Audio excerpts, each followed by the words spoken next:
রমজান মাসে সময় কাটানোর জন্য টেলিভিশন দেখা, ক্যারাম বোর্ড, দাবা, লুডো খেলা যাবে কি না? রমজান মাসে সময় কাটানোর জন্য অনেক কপাল পড়া আছে যে কাজ কাম নাই, খাবারের ঝামেলা অন্তত নাই, এই টাইমটা অন্তত টিভি দেখে সময় কাটানো যায়। সময় কাটে না। আমাদের হাতে এত সময় যে এটা কাটানোর জন্য আমাদের লুডো খেলা লাগে, ক্যারাম খেলা লাগে এবং টিভি দেখা লাগে। আর সাহাবীদের কাছে সময় এত কম ছিল, তারা এসে নবীজির কাছে বলতেন, ইয়া রাসূলুল্লাহ, ইসলামের এত কাজ, এগুলো করে আমরা কুলাই না, আপনি একটু সংক্ষেপ করে দেন, সময় পাচ্ছি না। তারা সময় পাইতেন না সাহাবীরা, আর আমাদের এত সময় যে কাটানোর জন্য এগুলো করা লাগে। মনে রাখবেন, রোজার উদ্দেশ্য মানুষকে মুত্তাকি বানানো।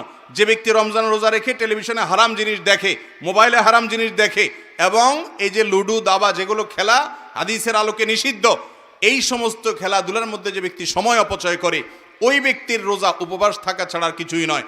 আপনার হাতে যদি সময় থাকে, আপনি কোরআন তেলাওয়াত করেন, আপনি একটা ইসলামিক বই পড়েন, আপনি একটা নলেজ অর্জন করেন, স্কিল ডেভেলপমেন্টের জন্য কোনো উদ্যোগ নেন, আপনি অন্য মানুষ উপকার করেন, বইয়ের ইফতারি বানানোতে হেল্প করেন, মায়ের কাজে সহযোগিতা করেন। কাজের অভাব নেই। যারা অকর্মা, নিষ্কর্মা, যারা অলস, যারা সমাজ এবং পরিবারের বোঝা, সে মানুষগুলা বলে সময় কাটানোর জন্য আমরা কিছু। সময় আপনি কাটান কোত্থেকে? সময় তো আপনার পাওয়ারই কথা না। রমজান উপলক্ষে 22টা স্পেশাল আমল আছে। কয়টা? 22টা স্পেশাল আমল আছে হাদিসের আলোকে, রমজানের জন্য স্পেশাল। এগুলো কোরআন এবং হাদিসের আলোকে। এই 22টা স্পেশাল আমলের তালিকা টাঙ্গায় রেখেন, দেখবেন বেহুশ হয়ে যাবেন আমল করতে করতে। কখন আপনি ক্যারাম খেলবেন? অতএব রোজা রেখে এগুলো করা জায়েজ নাই। আমাদের আসুন্নাহ ফাউন্ডেশন থেকে আমরা একটা রমাদান প্ল্যানার বের করেছি গত বছরও, আলহামদুলিল্লাহ। মাত্র 4 দিনে প্রায় 30,000 কপি, 26,000 কপি মানুষ টাকা দিয়ে নিয়েছে, আরও সব মিলিয়ে প্রায় 30,000 কপি আমরা মানুষকে দিয়েছি। এই বছর রমজান প্ল্যানার আমরা অনেক আগে প্রিন্ট করে ফেলেছি। রমজান প্ল্যানার উদ্দেশ্য হলো যে প্রতিদিন আপনি কি কি কাজ করবেন, কিছু প্রস্তাবনা দেওয়া আছে।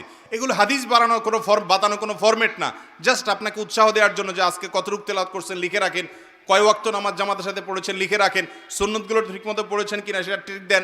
এরপরে দিন শেষে নিজের হিসাব মেলান, আগের দিনের সাথে পরের দিনকে কম্পেয়ার করান। এভাবে হিসাব নিকাশ করলে, প্ল্যান ওয়াইজ আমল করলে আপনার রমাদানটা ভালো কাটবে। ওখানে দেখবেন যে দাবা খেলা আজকে হয়েছে কিনা, আপনি টেলিভিশন আজকে সব প্রোগ্রামগুলো দেখেছেন কিনা, ওইরকম কোনো ঘর নাই। অতএব ওইটা এমনিতেই আপনার জীবন থেকে হারিয়ে যাবে ইনশাআল্লাহ। বিধায় রোজা রেখে এই কাজগুলো করা কি নাই? জায়েজ নাই। অনেক মানুষ আছেন এই কাজগুলো করে। প্রবাসীদের মধ্যে অনেকে আছেন, বিশেষ করে মিডল ইস্টে যারা থাকেন, সারা রাত কাজ করে। যেহেতু মিডল ইস্টে মানুষ রমজানের রাত জেগে থাকে, দিনের বেলায় যেহেতু কোনো কাজ কাম থাকে না, কত ঘুমায়? 8টা 9টা 10টা 11টা পর্যন্ত ঘুমাইলে ঘুম শেষ। এরপরে ওনারা সবাই টিভি নিয়ে সামনে বসে। বউ বাচ্চা তো নাই, কি করবে বেচারারা?